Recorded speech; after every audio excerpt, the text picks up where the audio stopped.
I want to take the talks about failure just another step further. You know, I hear people talk about failure and they really don't have a good grasp on exactly what it is and all the things involved. So I want to take failure another step. I want to talk about risk. Now, everything is risky. Every time you wake up in the morning, it's a risk. Anything can happen. Accidents happen all the time. So there are different types of risk. There's a couple different types. There's risk that you can't help. Everyday life risk. You know, an airborne pathogen can go in your throat, or that bus could just, instead of stopping on the curb, it can stop on top of you. Anything can happen. When you're traveling on this road, this journey to success, there are smart risks, as in risks that you're prepared for. Even if you don't know exactly what that risk is, you're still prepared for the risk. And then, I don't like the word dumb, so I'm not going to use dumb. I'm going to use not so smart risk. Okay, so the two different types of risk there are smart risk and not so smart risk. And in order to understand those two different types of risks, you got to really know what smart is. What is smart? Smart is not how much knowledge you have. That's called being knowledgeable. That's called being well informed. Smart, true intelligence lies not in what you know, not in what you've learned, but what and how you apply what you know and what you've learned. What is a smart risk? Smart risk is doing your homework. Smart risk is studying. I imagine that all of us in here went to school at some point. The studying that you did at school to pass that test, well, guess what? This is the biggest test on earth, baby. This is the biggest test anyone has ever had to pass. It's the life test. You should study for the life test. If you can study in school for the test made by another individual to see how competent you are, you should study for a life test. You should be studying every day that you feel like you don't have the passing grade for your life exam. So smart risk embodies studying. You have to study if you wish to get ahead. That means continuing your education in whatever it is that you want to do. Don't ever think that you know all that you have to know to be successful. Because a lot of people know a lot of things, but there's not a lot of successful people.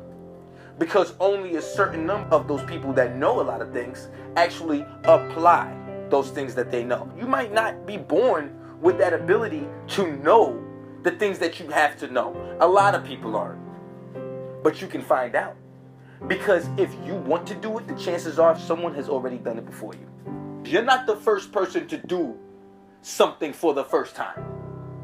You can be successful doing something correctly that someone else failed to do. Just taking it a step further. Another part of smart risk. Mapping out your plans. There's dips and valleys. And there's peaks in every journey. So you want to have a good idea of where you want to go. I'm not saying be a checkpoint guy. We're not stopping at checkpoints here. But, you know, just to map it out, just to have a pretty good idea of how you want things to go. Of where you want to go, where you want to end up. That's what we're mapping out. How do you map out your dreams? How do you map out to prepare yourself the intelligent way? Write them out. Write them on paper. Number one, it gets out of your head and onto a piece of paper where you can articulate your points to someone else. It allows you to see the faulty parts of your plan that might fall under the category of not so smart risk. What's another way? Mapping them out in conversation. Two heads are better than one. We all heard that term. It's true. Bounce ideas off of your team members and your colleagues and your close peers, your trusted peers. In most situations, human resources are your most valuable and most expensive resource. So with mapping out your ideas in conversation. You have to make sure that you're around the right people. You have to make sure that your team is good for the journey. You don't want to get on rocky roads to realize that you have a hole in your tire. You got a flat tire. You don't want to do that. Make sure your team is up and prepared to rock out with you through hell or high water, baby.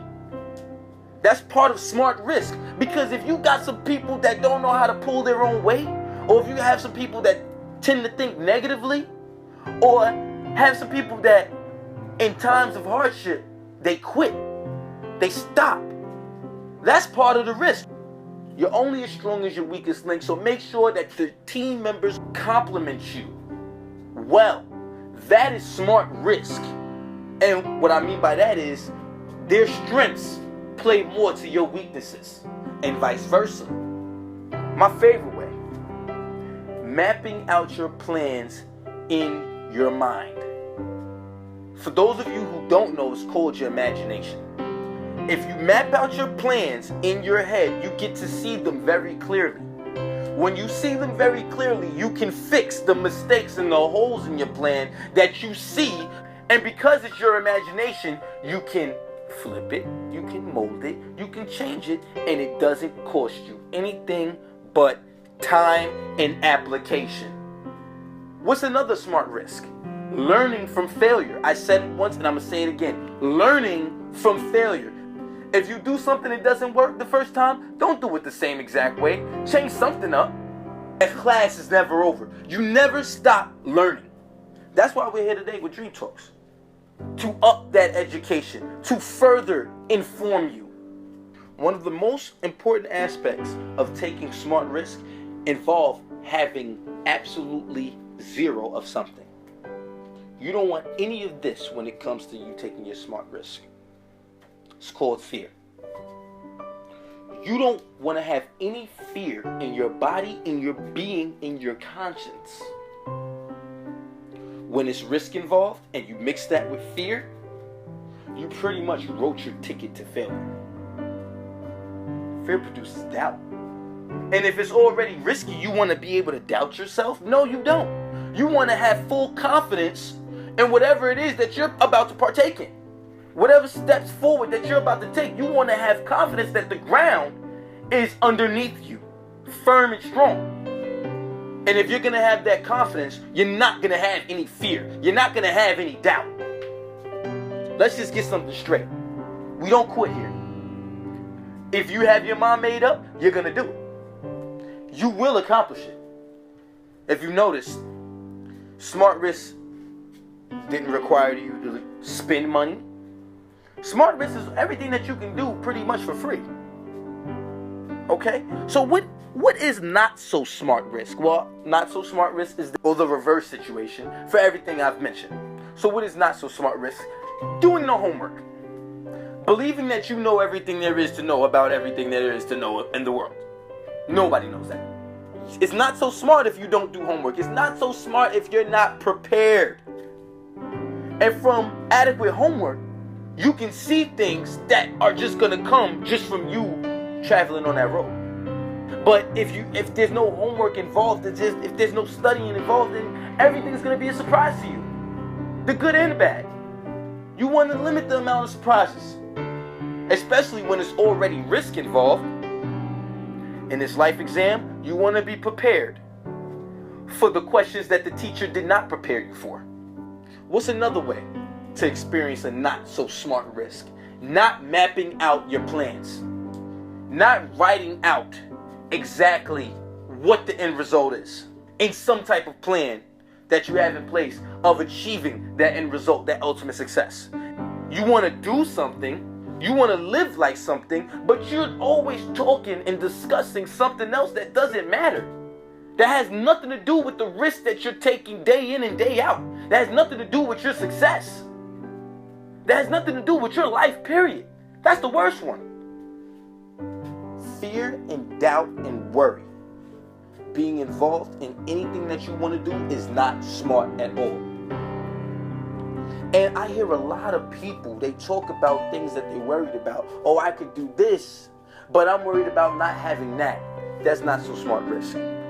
Why are you placing these limitations on yourself if no one ever said that you needed this? A lot of you guys, before you even ascertain exactly what you need, which the only way to really find out is to just go. But the way y'all find out is by telling it to yourself. Oh, I need this in order to do this. I need this in order to do that.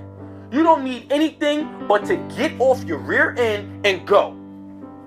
Worry, fear, and doubt, I don't even understand where that fits in. If you have wrong team members that are lazy, team members that are pessimists, have pessimistic attitudes, have bad habits, have bad behavior, don't like talking about success, don't like talking about the journey, that's not so smart. No matter what you want to do, if the people around you are not the people that you need to have around you, not saying that they could provide things for you, no. If they don't help your mental attitude, your spiritual attitude, that's not so smart to embark on this journey and take these risks and having these people on your team. Now, I'm not saying that you need to get new friends. That's not what I'm saying at all. All I'm saying is birds of a feather flock together. Another not so smart, risky move that a lot of people do, especially after a temporary defeat. They live in the past. Now, I don't know about you, but I walk forward.